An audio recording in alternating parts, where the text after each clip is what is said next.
Бадентерот за реформските закони треба да го направат самите пратеници во законодавниот дом, вели премиерот Мицковски, кој денеска одговарајќи на новинарско прашање посочи дека сите народни избраници треба да имаат одговорност и разбирање при носењето на реформските закони. Сепак засега, како што посочи, не планира влезна нова партија во владината коалиција по оние шпекулации кои се појавија во јавноста за партијата на села. И денеска Мицковски додаде дека имаат големо парламентарно мнозинство, но Бадентер се уште не. Мислам дека како влада имаме историски високо мнозинство во парламентот, двотретинско, и во овој момент нема такво размислување. Ако се тие реформски закони, тогаш јас не гледам причина зошто пратениците во парламентот не би поддржале реформски закони. Навистина не ја гледам причината зошто, ако е нешто реформско и добро, нели сите сме за Европа.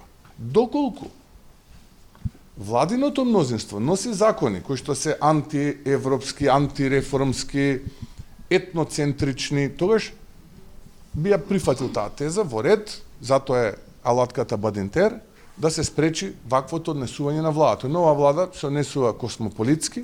Темата за евентуално влегување во владата на села стана се поактуелна откако неговото крило донесе одлука да ја напушти коалицијата со ДУИ, односно Националната алијанса за интеграција.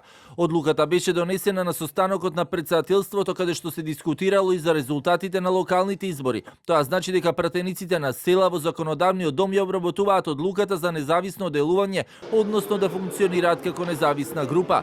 Мицковски додаде дека веќе финишираат и преговорите со Влен за распределба на министерските функции, а со имињата кои ќе бидат дел од реконструираната влада, најави дека ќе излезат на почетокот на следната недела. Исто така следната недела, поточно во вторник, на владина седница, ќе бидат соопштени имињата на владините повереници во општините каде на локалните избори немаше консензус за избор на градоначалник.